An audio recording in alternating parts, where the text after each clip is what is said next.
Hi friends, అందరికీ నమస్కారం. Welcome back to Padma power channel. ఈరోజు మనము simple and tasty shankarpali sweet ఎలా చేసుకోవాలన్నది మన వీడియో. చాలా సింపుల్గా ఉంటుంది, అదేవిధంగా మృదువుగా కూడా ఉంటుంది, బిస్కెట్ లాగా. ఎక్కడ స్కిప్ చేయకుండా చూడండి. ఇప్పుడు చూడండి, పాలు తీసుకుంటున్నాను. పాలు 1 కప్పు తీసుకున్నాను. మనం ఏ కప్పుతో అయితే పాలు తీసుకున్నామో అదే కప్పుతో 1/2 కప్పు చక్కెర తీసుకోవాలి. అలాగే అదే కప్పుతో 1/2 కప్పు నెయ్యి కూడా తీసుకుందాము. 1 కప్పు పాలు, 1/2 కప్పు చక్కెర, 1/2 కప్పు నెయ్యి. నెయ్యి ప్లేస్లో నూనె కూడా తీసుకోవచ్చు. ఫ్రెండ్స్, ఇది కాచిన పాలే. వీటిని అన్నిటినీ ఒక పాత్రలోకి వేసుకొని ఊరికే అలా మెల్ట్ చేసుకుంటే చాలు. పూర్తిగా మరగన అవసరం లేదు. మన చక్కెర నెయ్యి అంతా కరిగేంత వరకు అలా వేడి చేసుకుంటే సరిపోతుంది. చాలా సింపుల్గా ఉంటుంది ఫ్రెండ్స్. బిస్కెట్ మారి ఉంటుంది టేస్ట్ కూడా. ఎక్కడ స్కిప్ చేయకుండా చూడండి. చూసారా, ఇప్పుడు మెల్ట్ అయిపోయింది కదా. స్టవ్ కట్టేసాను. కొద్దిగా చల్లారేంత వరకు ఉంచుదాం.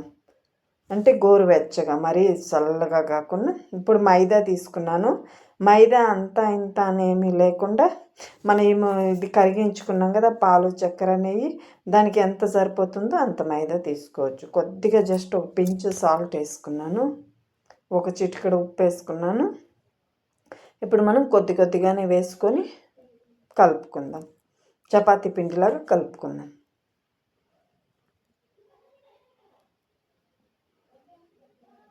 మరీ అంత గట్టిగాను లేకుండా, మరీ మెత్తగా కూడా లేకుండా మీడియంగా కలుపుకోవాలన్నమాట.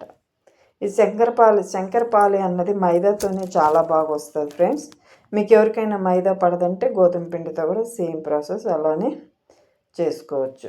ఇప్పుడు ఒక కడాయిలోకి నూనె వేసుకొని, నూనె వేడవుతూ ఉంటుంది కదా, ఆ లోపల మనము దీన్ని ఒత్తుకుందాం.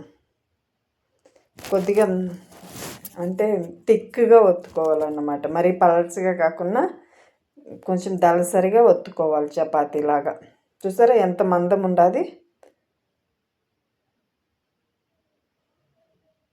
ఇప్పుడు మనము చాక్ తీసుకొని కట్ చేసుకుందాం. మనకి ఏ షేప్ కావాలో ఆ షేప్లో కట్ చేసుకోవచ్చు. చూడండి, ఇంత మందం ఉండాలన్నమాట. మళ్ళీ మనం అది ఫ్రై చేసినప్పుడు ఇంకొద్దిగా ఉబ్బుతుంది. ఇప్పుడు ఫస్ట్ మంచిగా నూనె వేడవ్వాలి. నూనె వేడయిన తర్వాత మనం సిమ్లో ఉంచేయాలన్నమాట స్టవ్. ఒకేసారి హైలో ఉంచామనుకోండి, పైన అంతా కాలిపోతుంది, లోపల అలానే ఉంటుంది.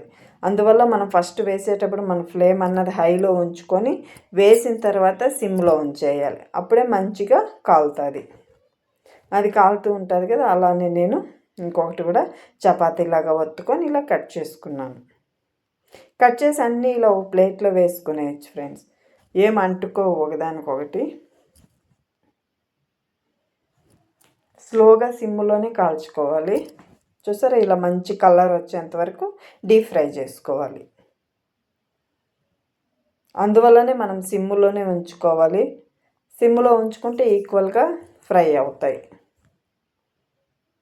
హైలో ఉంచామనుకోండి, తొందరగా కలర్ మారిపోతుంది, లోపల అలానే ఉండిపోతుంది అన్నమాట.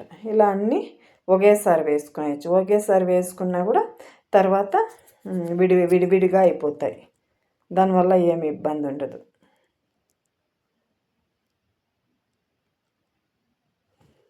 అంటే నేను సిమ్లోనే ఉంచుకోవాలని చెప్తున్నాను. చూసారా ఎంత మెత్తగా వచ్చాయో. చాలా బాగుంది ఫ్రెండ్స్ స్వీట్ అంటూ. తప్పకుండా మీరు కూడా ట్రై చేయండి. యాక్చువల్లీ నేను ఇది దీపావళికి ముందే చేశాను, వీడియో అప్లోడ్ చేయలేకపోయాను కొద్దిగా పండగ వల్ల. అందుకే దీపావళి అయిన తర్వాతనే వీడియో అప్లోడ్ చేస్తున్నాను. అలానే అన్నిటినీ మనము చపాతీలాగా ఒత్తుకొని ఇలా కట్ చేసుకొని అన్నీ డీప్ ఫ్రై చేసుకోవాలి. చక్కెర ఇంకా కొద్దిగా స్వీట్ కావాలనుకున్న వాళ్ళు 1/4 కప్పు కూడా వేసుకోవచ్చు ఫ్రెండ్స్. నేనైతే 1/2 కప్పే వేసుకున్నాను. 1 కప్పు పాలకి 1/2 కప్పు చక్కెర, 1/2 కప్పు నెయ్యి వేసుకున్నాను. నెయ్యి ప్లేస్లో నూనె కూడా వాడుకోవచ్చు. ఇంకొద్దిగా చక్కెర కావాల్సి వస్తుంది, మేము స్వీట్ తింటామనే వాళ్ళు 1/4 కప్పు కూడా చక్కెర వేసుకోవచ్చు.